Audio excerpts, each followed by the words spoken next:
Entendes o que estás lendo? O podcast que te leva através das páginas da Bíblia. Livro por livro. Capítulo por capítulo. Uma exposição bíblica emocionante. Aperte os cintos e embarque comigo nesta viagem.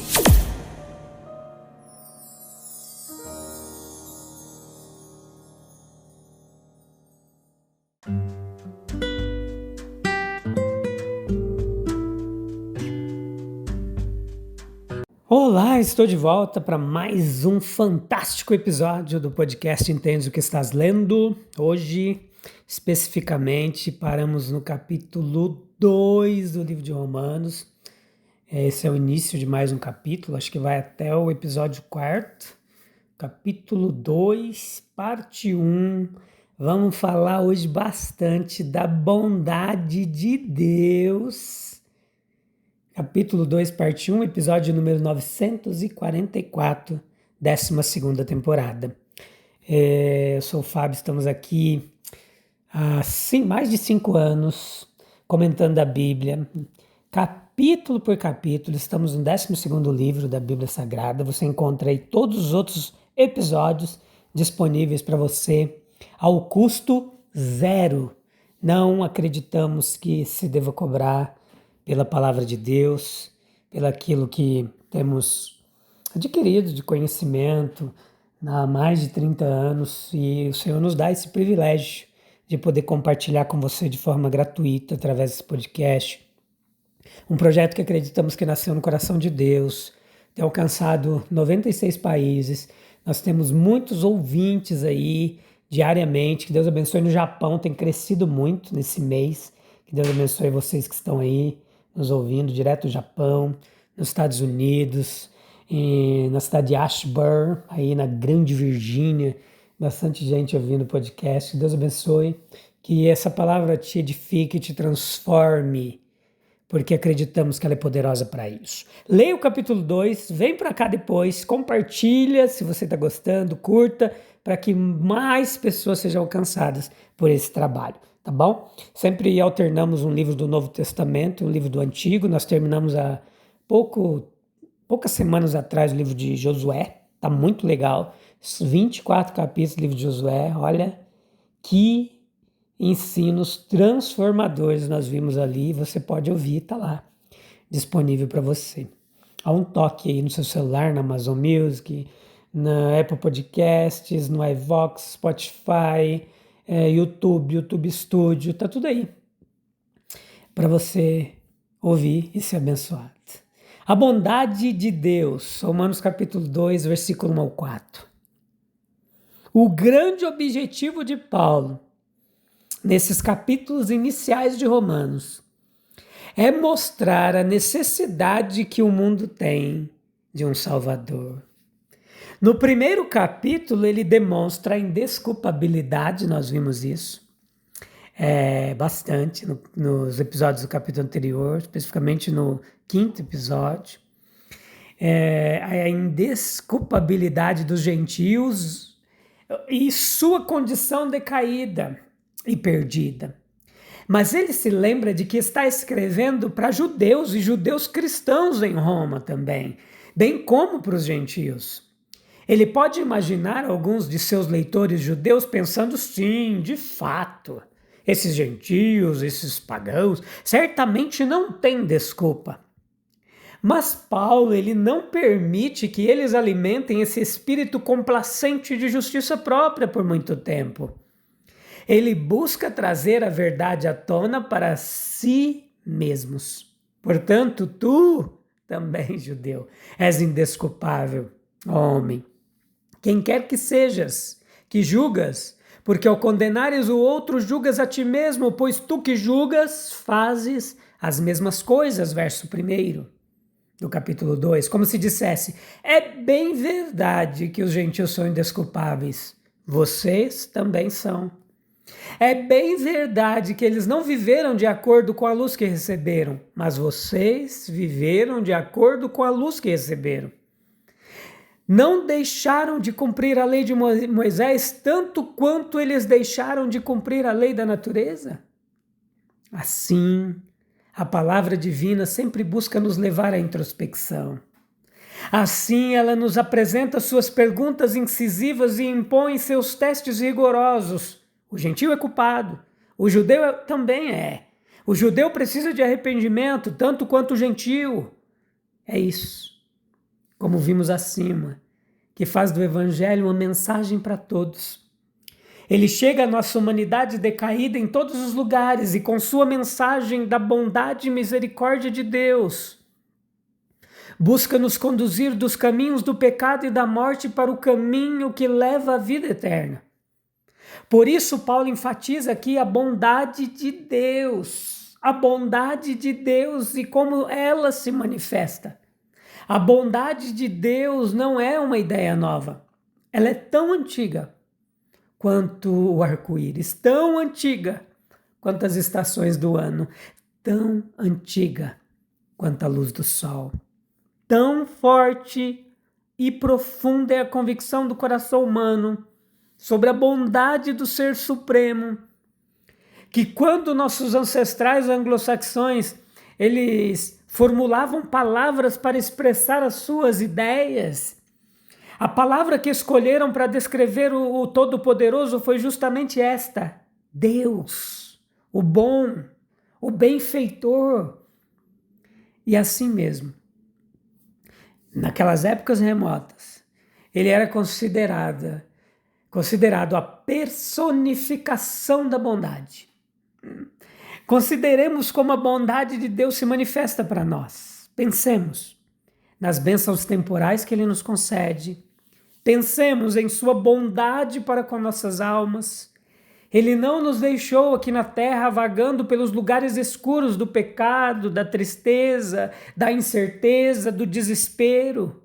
Ele não nos deixou sozinhos e desamparados para enfrentar o rei dos terrores e sair da escuridão de uma vida sem esperança para a escuridão de uma eternidade inevitável. Se por um lado ele nos deu a luz da consciência e a lei moral para nos mostrar a nossa culpa, por outro ele nos deu a luz do Evangelho, a luz da cruz de Jesus, para nos revelar nossa esperança de segurança, de paz. E então, quanto ele fez por cada um de nós pessoalmente, quão misericordiosamente Deus nos tratou. Nós temos vergonha de muitas coisas em nossas vidas. A lembrança delas nos assombra como um convidado indesejado, como um fantasma de um passado culpado. Contudo, Deus não nos expulsou de sua presença, nem nos tirou o seu Espírito Santo. Ele não nos tratou segundo os nossos pecados, nem nos retribuiu segundo as nossas iniquidades. Certamente ele deve ter uma reserva inesgotável de paciência, compaixão e misericórdia. Ah, sim. Paulo estava certo quando falou das riquezas da sua bondade, tolerância e longanimidade. A bondade de Deus e como ela é recebida. Ou desprezas as riquezas da sua bondade, da sua paciência e da sua longanimidade. Versículo 4. Poucos cristãos professos admitiriam que recebem a bondade de Deus dessa forma. Eles não gostariam que se dissesse que desprezam a bondade de Deus. Contudo, nós não devemos todos admitir que não valorizamos a bondade de Deus tanto quanto poderíamos. Nós tomamos grande parte dela como algo natural. Nós esquecemos que não temos direito a essas dádivas da providência de Deus e aos dons da sua graça, mas sim o contrário. Quão pouco louvamos em comparação com o que poderíamos. Quão pobre é a retribuição que damos à sua bondade por qualquer esforço ou serviço de nossas vidas. Quão pobres são as ofertas que fazemos de nossos bens para a causa de Deus. O que é tudo isso, senão, em certo sentido, desprezar a bondade de Deus? É tratar a bondade de Deus com indiferença, é menosprezá-la. Está olhando para isso de cima. quão indiferentes somos até mesmo a Jesus Cristo, o próprio Filho de Deus. Que prova da bondade de Deus foi a vinda de Cristo ao mundo, sua vida, seu sofrimento, sua morte, porque Deus amou o mundo de tal maneira que deu seu Filho unigênito para que todo aquele que nele crê não pereça, mas tenha vida eterna. No entanto, com que incrível indiferença e frieza esta mensagem de misericórdia divina, esta mensagem de amor redentor é recebida. Quão frios e apáticos são nossos corações para o amor de Jesus. Ele veio para o que era seu e os seus não o receberam. De Jesus o crucificado, o Rei que está de mãos estendidas esperando para nos receber e abençoar, nós desviamos nossos corações para o mundo e suas coisas. Surdos à sua voz amorosa, nós viramos as costas para o nosso Salvador. Nós estendemos a nossa mão em busca de dinheiro e dizemos a Ele, eu te seguirei. Nós estendemos nossas mãos em busca de prazer e dizemos a Ele, eu te seguirei. Nós estendemos as mãos após os aplausos populares, os favores dos homens e dizemos a eles, eu te seguirei. Mas infelizmente, quão poucos têm a gratidão e a coragem de dizer, Senhor Jesus, eu te seguirei aonde quer que fores. A bondade de Deus tem um significado. A bondade de Deus, ela conduz ao arrependimento, verso 4. A bondade de Deus tem o propósito de nos conduzir ao arrependimento. E que influência mais poderosa ele poderia usar do que a influência da misericórdia e do amor? Que influência tão capaz de nos fazer arrepender de um mal que tenhamos feito a alguém quanto a bondade dessa pessoa para conosco? Se você feriu um vizinho, ou um amigo, por palavras ou ações, e ele responde com palavras raivosas, isso só tende a torná-lo mais teimoso, mais hostil do que antes. Mas se ao contrário você o vê suportar com paciência seus ataques, seus comentários rudes, isso não tende a fazê-lo lamentar o mal que lhe causou? Muitas vezes sim. E não é essa uma imagem de como Deus lida com os homens? Nós pecamos, Ele esteve conosco. Fomos condenados como pecadores culpados diante de uma lei quebrada. Ele enviou seu próprio Filho para redimir, justificar e salvar nossas almas. Deus fez tudo isso para afastar nossos corações do pecado, para que por meio de toda a sua bondade transbordante nos conduzisse ao arrependimento. Ele nos apresenta a culpa do pecado e o perigo que ele representa, os terrores do julgamento e a agonia dos perdidos. Mas acima de tudo, ele nos traz a mensagem da misericórdia. Deus demonstra o seu amor por nós.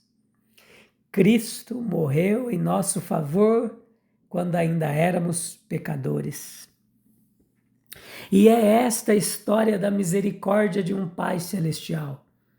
É esta a história do amor de um Salvador, é esta a história da cruz que tocou a consciência embotada, derreteu o coração mais endurecido e levou os pecadores mais inflexíveis ao arrependimento. Que o ímpio abandone o seu caminho e o homem maligno os seus pensamentos. Volte-se para o Senhor, pois Ele terá misericórdia dele.